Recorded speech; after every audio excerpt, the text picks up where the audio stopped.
there. Okay, so do you have any ideas on how we can investigate the sages, Nahida?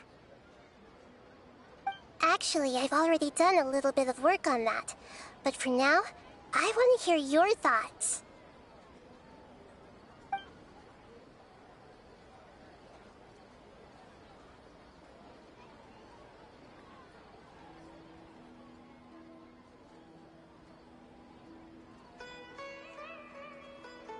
No way, that's too risky.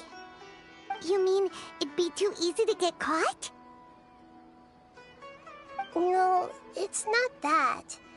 We shouldn't involve innocent students in this. A single mistake could completely ruin their lives. Doing that would be ignoring the safety of my people for my own selfish goals. How is that any different from what the sages are doing? That's a good point. Spoken like the god of Sumeru.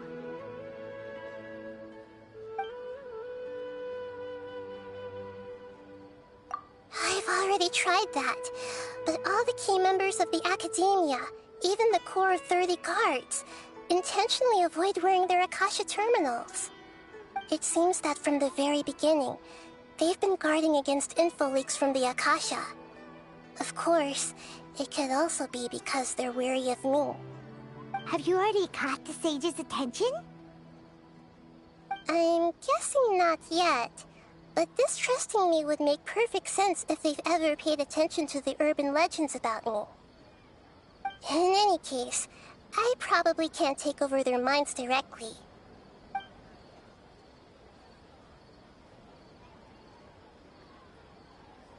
We're in the dark as of now. Since we still don't know anything about their goals, any rash move could tip them off and lead to terrible consequences. After all, every person in Sumeru City is one of their hostages.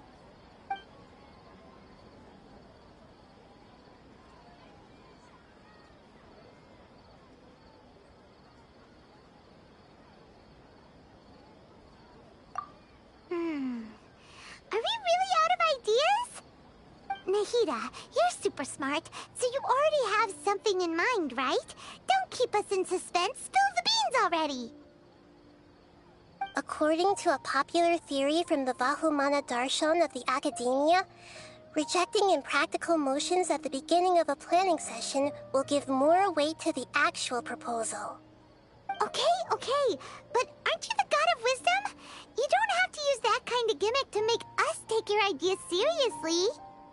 Well, I've been thinking that if I can't directly possess the leaders, and if I can't get ordinary people involved, then I should find someone who's already involved, but hasn't decided to side with the sages.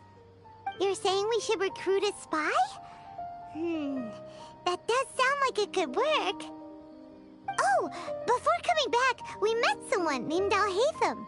He seems like he acts alone, and he likes doing stuff behind the Academia's back. They probably aren't in cahoots. Actually, I already have someone in mind. Do you still remember that female scholar named Setaria? Setaria? Paimon remembers now. Isn't she the one who's always trailing behind the Grand Sage of the Academia? We ran into her basically every time the Sub-Zero's festival repeated itself. You could even say we're old enemies by now. Paimon still remembers the smug and mean way she always spoke to Nilou. I've always liked observing all kinds of people, and Setaria has always stood out from the crowd. She was born in the desert and was hailed as their greatest genius. Her academic gifts allowed her special admission into the Academia, and also gave her the opportunity to serve as the sage's assistant. Oh, Paimon didn't know she was from the desert. She must be pretty special then. Paimon feels like most of the desert dwellers around the city are working as mercenaries. The name Setaria means star. When she lived in the desert, she shone like the brightest star in the night sky. Later on, she was chosen by the sun. The star was given a place in the daytime sky to complement the sun's dazzling light. Soon after, the star witnessed the sun scorching the earth, which brought forth many disasters.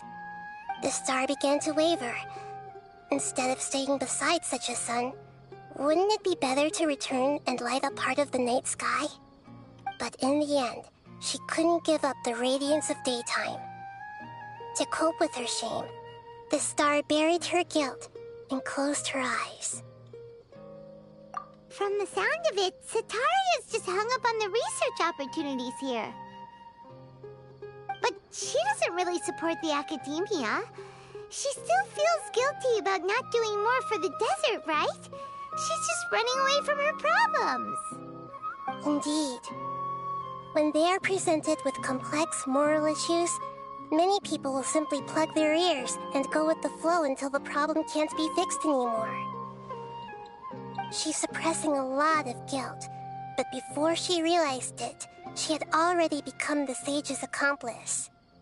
She can't deny her part in their schemes anymore.